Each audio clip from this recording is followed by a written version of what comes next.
ఓం శ్రీ పార్వత్యై నమః. नमः कान्ताय भर्त्रे च शिरश्चन्द्रस्वरूपिणे नमः शान्ताय दान्ताय सर्वदेवाश्रयाय च नमो ब्रह्मस्वरूपाय सती प्राणपराय च नमस्याय च पूज्याय हृदाधाराय ते नमः पञ्चप्राणाधिदेवाय चक्षुषस्तारकाय च ज्ञानाधाराय पत्नीनां परमानन्दरूपिणे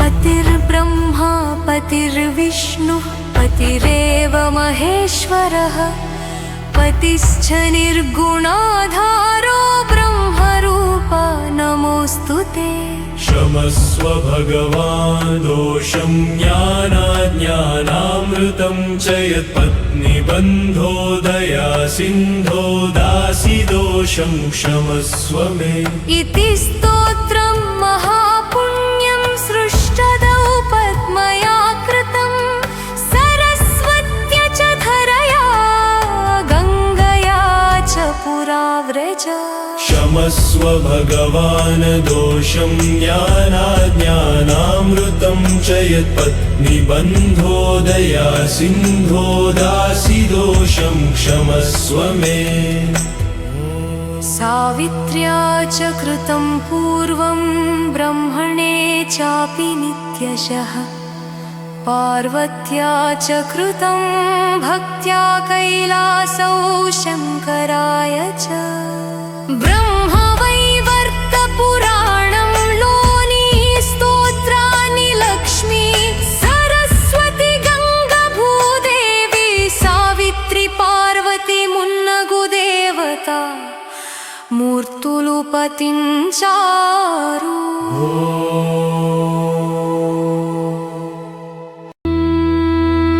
నమః కాంతాయ భర్త్రే చ శిరశ్చంద్రస్వరూపిణే శిరం విడం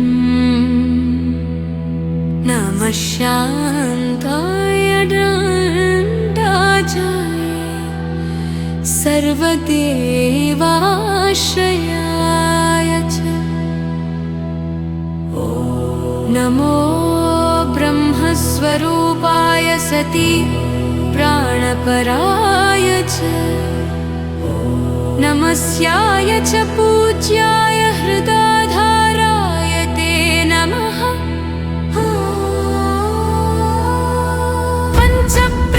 पञ्चप्राणाधिदेवाय चक्षुषस्तारकाय च ज्ञानाधाराय पत्नीनां परमानन्दरूपिणे पतिर्ब्रह्मा पतिर्विष्णु पतिरेव महेश्वरः पतिश्च निर्गुणाधारो ब्रह्मरूप नमोऽस्तु ते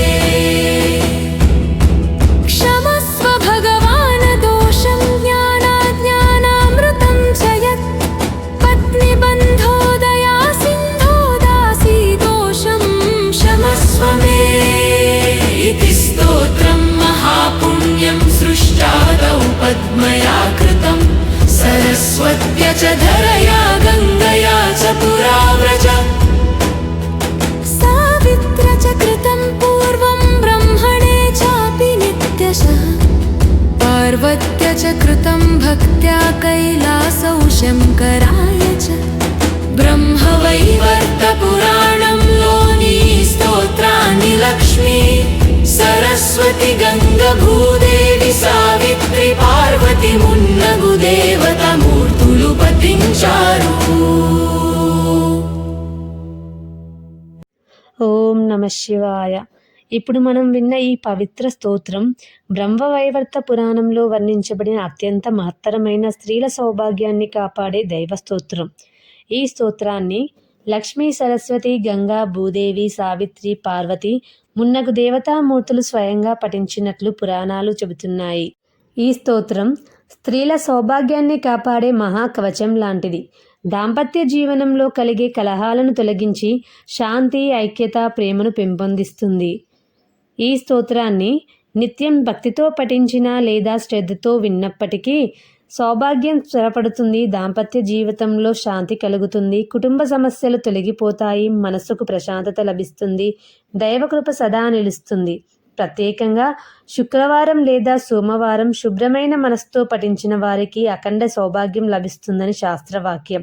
ఈ స్తోత్రాన్ని వినే స్త్రీలకు సౌభాగ్యం, వినే పురుషులకు కుటుంబ శ్రేయస్సు అవశ్యంగా కలుగుతుంది.